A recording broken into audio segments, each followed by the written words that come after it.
तारीख आज की ही थी 1 जून, पर साल था 2012। सुबह के 4:15 बज रहे थे। बिहार के शहबाद का भोजपुर जिला, उसके खोपीरा गांव के निवासी ब्रह्मेश्वर नाथ सिंह उर्फ मुखिया, जिसे जल्दी उठने की आदत थी, वो सूर्योदय से पहले उठ जाया करते थे और मॉर्निंग वॉक किया करते थे। 9 साल की लंबी जेल की सजा काटने के बाद बाहर आए मुखिया सुबह की सैर पर निकलते हैं और महज अपने घर से 200 मीटर की दूरी पर 6 लोगों द्वारा उन पर ताबड़तोड़ गोलियां बरसाई जाती हैं। घटनास्थल पर ही ब्रह्मेश्वर नाथ सिंह की मौत हो जाती है। इसके बाद का वो काला दिन बिहार के इतिहास के पन्नों में दर्ज हो जाता है। मगध का क्षेत्र हो या शहबाद का क्षेत्र, तमाम जो उनके समर्थक थे वो 3 लाख से ज़्यादा की संख्या में उनकी शव यात्रा में शरीक होते हैं। पुलिस प्रशासन पूरी तरह से उस दिन लाचार से दिखती है। मुखिया की हत्या के बाद बिहार से लेकर दिल्ली तक सियासत गरमा गई।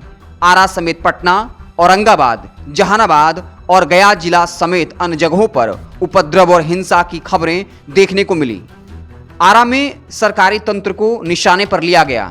स्टेशन से लेकर सर्किट हाउस तक को आग के हवाले कर दिया गया।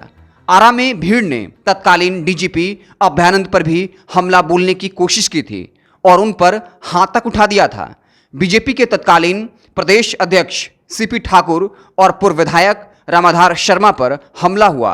ऐसा लग रहा था मानो पूरा बिहार उस वक्त बेबस हो चुका था। चलिए अब जान लेते हैं कि कौन थे ब्रह्मेश्वर मुखिया। साल 1917 की बात है। उस वक्त ब्रह्मेश्वर सिंह मुखिया का जन्म भी नहीं हुआ था, लेकिन यह साल बेहद ही महत्वपूर्ण है। वजह है कि रणवीर चौधरी, जिनके नाम पर रणवीर सेना की स्थापना होती है, शहबाद का जो भोजपुर का क्षेत्र है वहां राजपूतों का वर्चस्व था। उनके हाथों से जमीन छीनकर भूमिहारों को सुपुर्द किया जाता है। रणवीर चौधरी उनका नाम था, जिसे भूमिहारों का मसीहा माना जाता था। उन्हीं के नाम पर साल 1994 में रणवीर सेना की स्थापना होती है।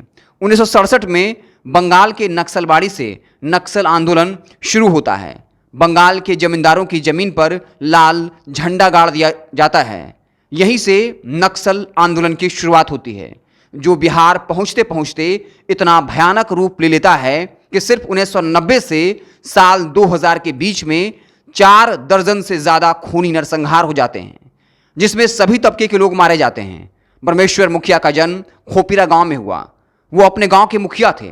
रणवीर सेना और मुखिया पर आरोप लगा कि 12 और सेनारी का बदला लेने के लिए 1997 की 1 दिसंबर को लक्ष्मणपुर बाथे में 58 लोगों को मौत के घाट उतारा गया।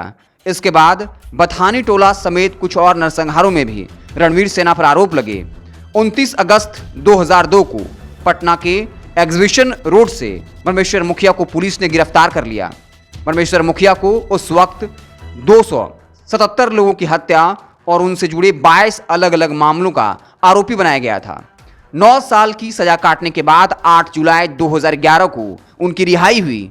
जेल से छूटने के बाद ब्रह्मेश्वर मुखिया ने 5 मई 2012 को अखिल भारतीय राष्ट्रवादी किसान संगठन के नाम से संस्था बनाई और कहा कि वो मुख्यधारा में आकर अब किसानों के हित की लड़ाई लड़ेंगे। ब्रह्मेश्वर मुखिया की हत्या के 1 साल बाद जुलाई 2013 में सीबीआई ने इसकी प्राथमिकी दर्ज की, लेकिन हत्या की वजह और कातिलों को पकड़ना तो दूर, सीबीआई अपराधियों का सुराग तक नहीं लगा पाई। सीबीआई की तरफ से इस केस की जांच शुरू करने के बाद कातिलों का सुराग पाने के लिए 3 बार 10 लाख रुपए का इनाम देने की घोषणा हुई। इन वर्षों में 6 बार इनाम के पोस्टर भी चिपकाए गए, लेकिन जांच एजेंसी की उपलब्धि शून्य ही है।